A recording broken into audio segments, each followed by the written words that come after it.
everyone, welcome again to the Interdisciplinary History Podcast. My name's Victoria. And I'm Sloan. And today we are going to be talking to Lianne Traynor, the owner of Mandolin Books. And I don't know if any of you have gone to Mandolin Books, but it's this delightful little used bookstore in the Highlands area. You're going to get some book recommendations, all that jazz. So, do you want to introduce yourself to the audience quickly? Sure. Hi, my name is Lianne Traynor. I'm the current owner of Mandolin Books and Coffee Company. We're in the Highlands neighborhood, just east of downtown. And it's my pleasure to be on your podcast. I'm so happy to have you. Thank you for coming to talk with us. Absolutely. We really appreciate it. And would you like to tell us a little bit about Mandolin Books? Sure. Mandolin was first opened in 2003, so I think that's about 16 years now, maybe 17.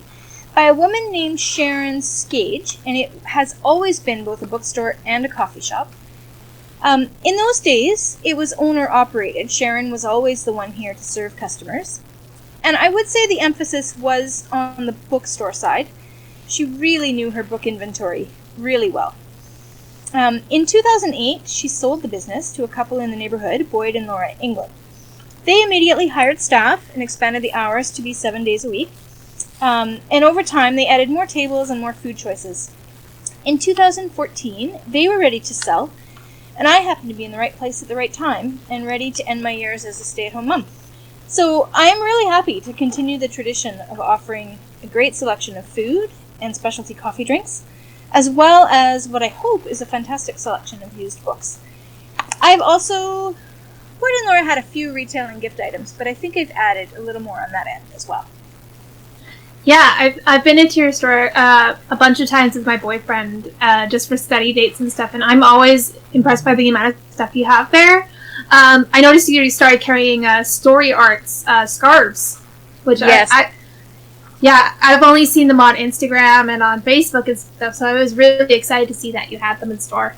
Yeah, I love those. I personally bought the Christmas Carol, which unfortunately really has only a 1 month window in which I can wear it, so I try and wear it at least 2 or 3 times a week. Cool. So, we're a history podcast, history and other interdisciplinary aspects. And the holiday season's coming up. Do you have any historical fiction or non-fiction recommendations you'd like to make?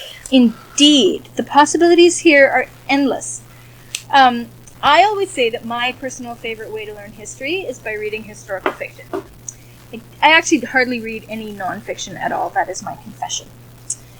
But I have a couple authors I'd like to highlight for your group that write historical fiction specifically. One is Ken Follett. I think my all-time favorite series in this genre is the Pillars of the Earth series. It's set in medieval England and focuses on the relationships between the peasants and the aristocracy, the monks and the bishop, who is more political, and the townspeople and the tradespeople as they're building a cathedral. So that's a fantastic historical fiction book. I think there's now 4 of them in that series. One of which became a miniseries, actually, on TV. He wrote another series that begins, I think it's called the Century series. It begins at the turn of the 20th century and follows a whole bunch of families through the First World War, the Second World War, and into more modern times.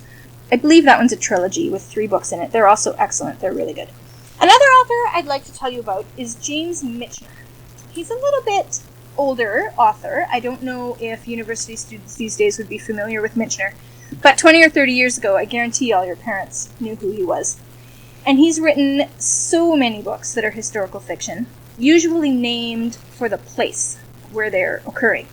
So, for example, I've read Alaska and Hawaii, and one called Chesapeake Bay.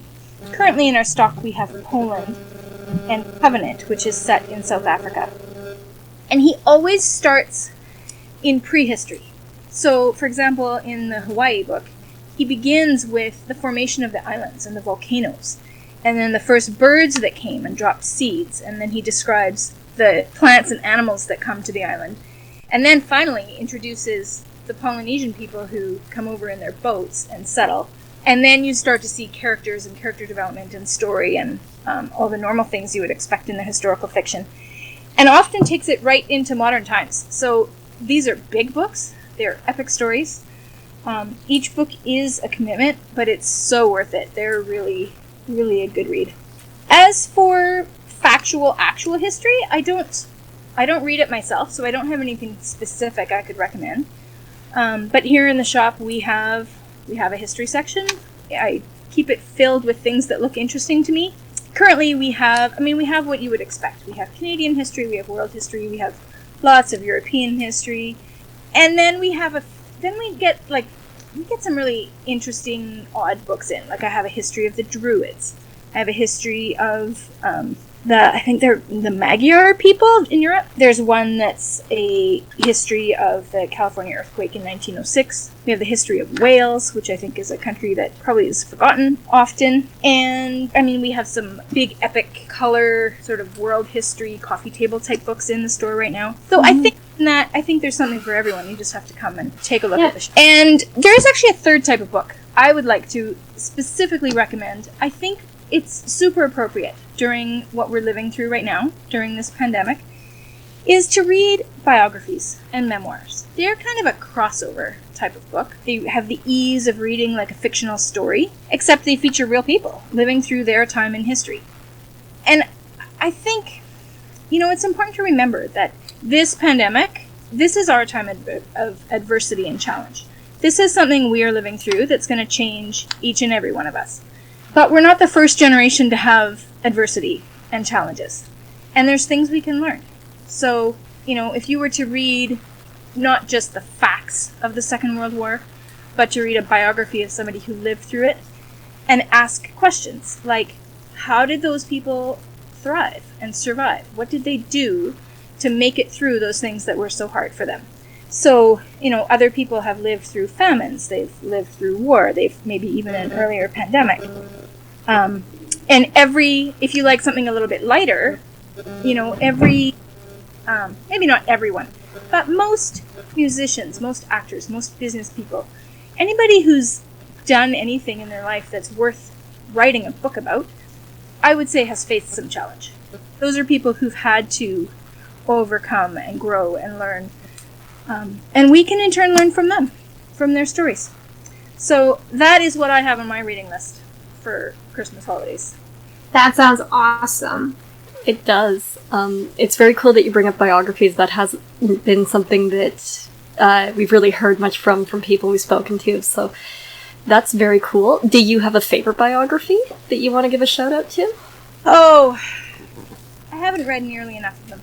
The first biography I remember reading was right at the point in time when I was buying Mandolin, and I was in a little bit over my head, and I picked up this biography that was it's kind of obscure, but it was the co-founder of the Second Cup coffee shop.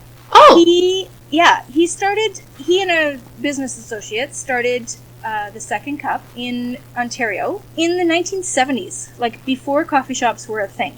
Like, this was a really brand new concept. But before he did that, he actually struggled with addiction and was homeless. And he overcame a lot in his life to come to the point of becoming a business. So that was just really inspiring for me. And I think, biographies are like that.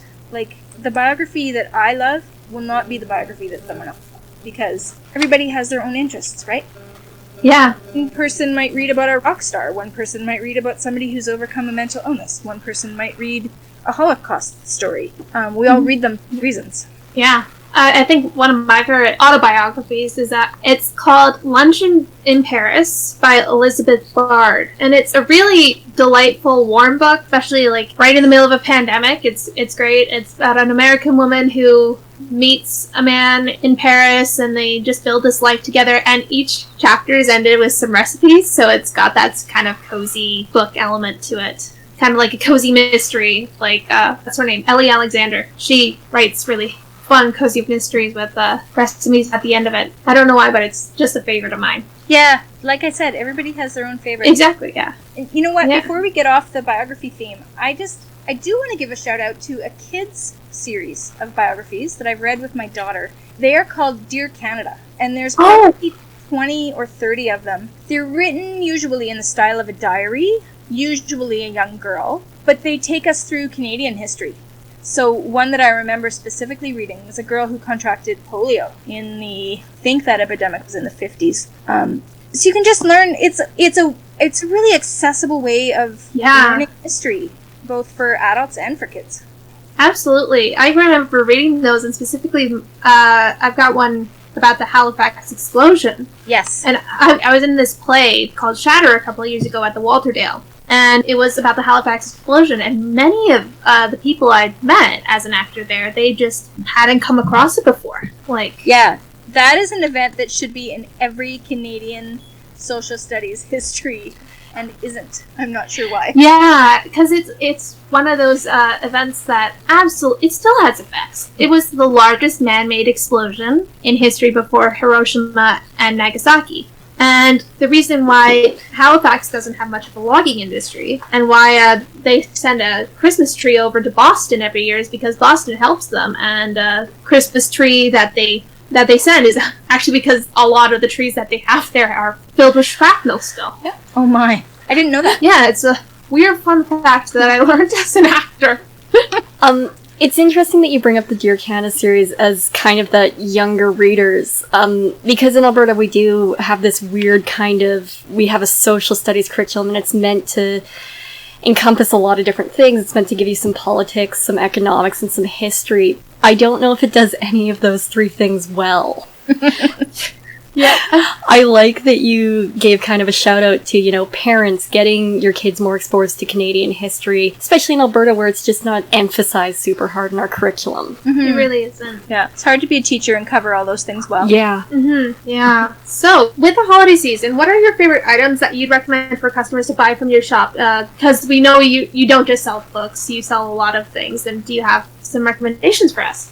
Well, we stock a fair bit of, most of our retail type items are on consignment, which means they're created by a local artist or written by a local author. So that selection is always changing. We have candles made in a teacup. I try to stick with a book or coffee theme. We have bookmarks.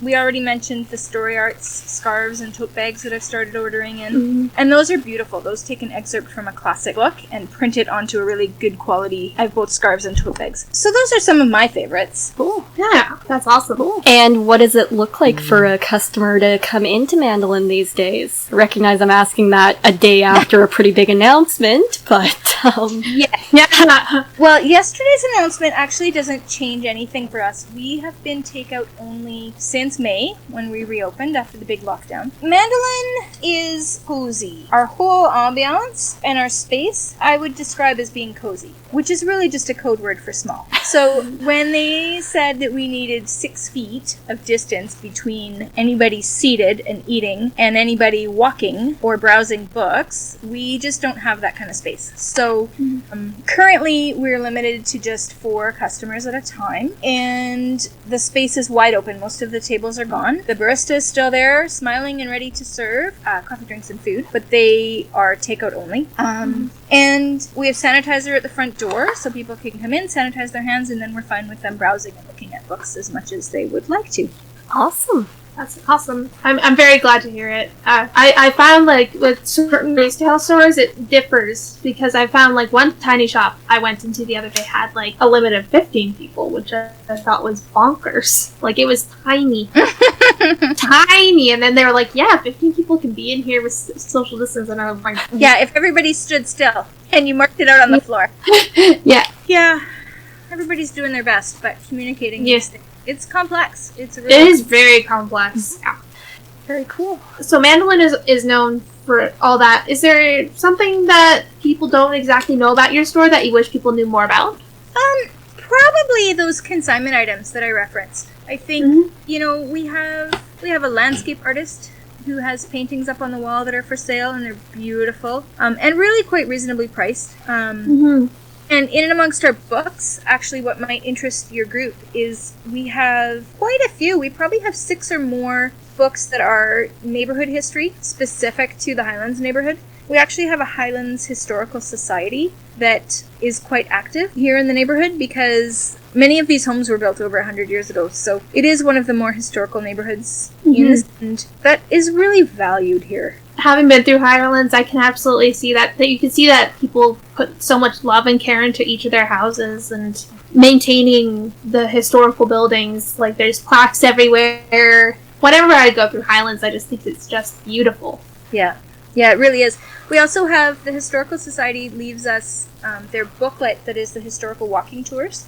Oh. It's a little pamphlet size book. It's probably 20 or 30 pages, but it features many of the homes and their story and the original owners and photos of them, and you can actually follow the map and go find them all.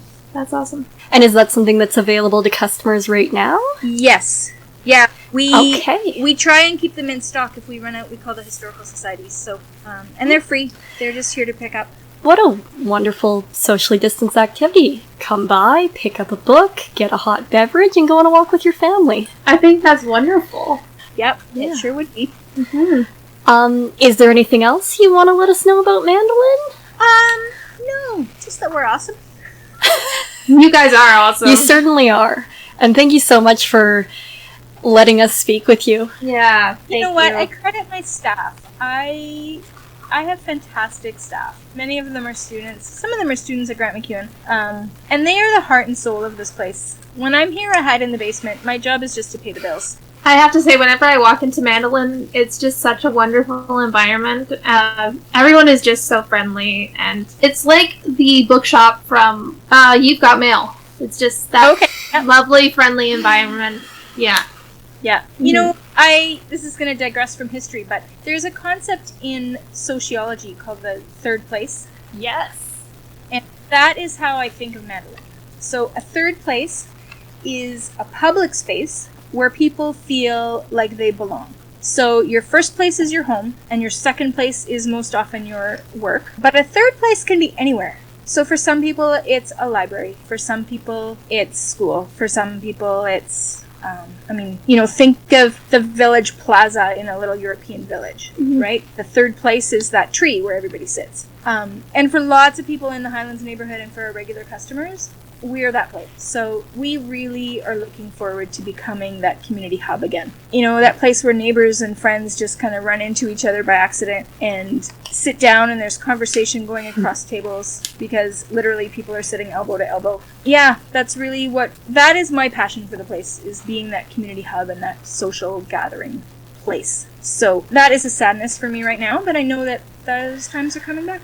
They are. Well, thank you so much for giving us your time, Lianne, and for speaking to us. Thank you so much. Yeah, we really appreciate it. It was very exciting for us to get a yes from you and to get to see you face to face through the computer. Yeah. Yeah. Those are the nice books behind you. Thank you. Where are you? At home. Oh. Wow. That's impressive. You can't see the rest of the room. I have a bit of a problem. As do I. You can't really see it because of my little art setup here, but like piles and piles of books everywhere. Yeah. Victoria and I both have partners we'd like to, someday cohabitate with, and they know what they're getting into. Yeah. Yeah, well, you know how I solved my book problem? You bought a store. I bought a bookstore. Yeah. Ah. It's the only solution. It really is. And it's really, I bring home whatever I wish to read, and I have a latte a day, and that's pretty much all I need. That just sounds wonderful. Great. Yeah. It is pretty sweet. Yeah. Lianne is amazing. It's so awesome that we were able to have her on the show. And I was really interested by a lot of what she was talking about. The thing that grabbed my attention is she was talking about Mitchell and his really vast epic history books. Those were interesting to me because they seemed like they were combining not just history but also anthropology and kind of a natural scientific history. When we talk about history kind of in an academic setting, as in Department of Humanities, history course, we're not really usually talking about geology, and we're not really usually talking about evolution outside of this is just turmoil that came of theories of evolution. So those books are interesting to me, and I'd be really interested to see the way that, because you're using so many different methodologies to get from that point A to the modern period, it would be really cool to see how the whole work as a product of different processes. And seeing how character development is done in that. Yeah, even if there is character development, like it could be semi-autobiographical, graphical, or it could kind of treat historical figures like characters, but not necessarily. I'm interested by that concept. I was also really excited by how she mentioned local Highlands artists and artisans and all the little things that she's got in the store there. Specifically, I liked the fact that she had the option for the walking tour of the neighborhood. Yeah, and like, honestly, we're gonna have to find that group's Facebook or something. Maybe they have digital copies of their walking tours. What a great socially distanced activity to do with your household is everybody go out on a walk, but make it a historical landmark walk. Yeah, and I think it also shows how you can make something as simple as walking into a learning experience. Absolutely. And I think it, on the one hand, is if you already like walking, this is something interesting you can do where maybe you learn something while you walk. By the other token, if you really like engaging with history and you can't go to a museum, this is an alternative, and also you get a nice walk out of it. You do, it's healthy for you. And I also like the fact that they've done so much work for historical preservation in the Highlands neighborhood. Like, I go for walks there with my boyfriend when, at least before all this happened. And it's a beautiful area, and it is really nice to see an area that is well preserved. I live in a neighborhood where it was a more of an old-fashioned neighborhood. Basically, a lot of the buildings have been knocked down, so it's nice to see, like, sort of that pocket of history in like a city setting. Because Edmonton has traditionally not been very good with the upkeep of its buildings, and so it's nice to see that sort of change from that sort of situation. Absolutely, yeah. It was awesome talking to Lianne. It was awesome learning about those other opportunities. We've got some recommendations for the Christmas list. And we will have another episode out very soon. Really pulling out a lot of the episodes in December for you guys. Our next episode is going to be a collaborative episode that we did live with the Nerd Crusade podcast as part of their fundraising for 630 Ched's Santa's Anonymous. So we will have that out. Awesome cause, really fun group of people. They called us nerds when we showed up, which is like pretty fair. But we had a really fun conversation where we talked about popular understandings of history through movies like Jojo Rabbit and Inglourious Bastards. Had a lot of fun working with them. Hope to do it again with them in the future. Think we're invited back to the Cool Kids lunch table. I'm not sure, but fingers are crossed. Yeah, just really lovely people. But yeah, we had a really fun episode with them. We've got the audio from our segment. They did this as part of a full day fundraising, again for 630 Ched, Santa's Anonymous. So if you listen to our episode and that compels you to go make a charitable donation to them, or really any other organization this time of year, we would strongly encourage you to do that within your abilities. And all right, Sloan, it's that time of the episode. Are you ready? This is my first time doing the closing, so I am ready. Before we sign off, Victoria and I would like to once again acknowledge this podcast and all the content we create is produced in Edmonton on Treaty 6 territory. This land has traditionally and continues to be the home, gathering, and meeting grounds for many Indigenous peoples, including the Nakota Sioux, the Blackfoot, the Métis, Saulteaux, and the Cree First Nations. Given that you've listened to this episode, you probably already know where to find our podcast. However, we will as always say that you can find it on all your favorite podcast directories and on YouTube. On Twitter, you can find us at @HistAtMac. On Instagram, we are @History@Mac. On Facebook, we can be found under the name Interdisciplinary History Group at MacEwan. We will also leave links to all of our social media pages and our blog in the description spot below. We will also have links to things we talked about in this episode. If you would like to guest, if you have suggestions for a future episode, or if you just want to chat with us, please shoot us an email, which is also in our description box. Thank you for taking the time to listen to this episode. Stay tuned for our next one. Bye!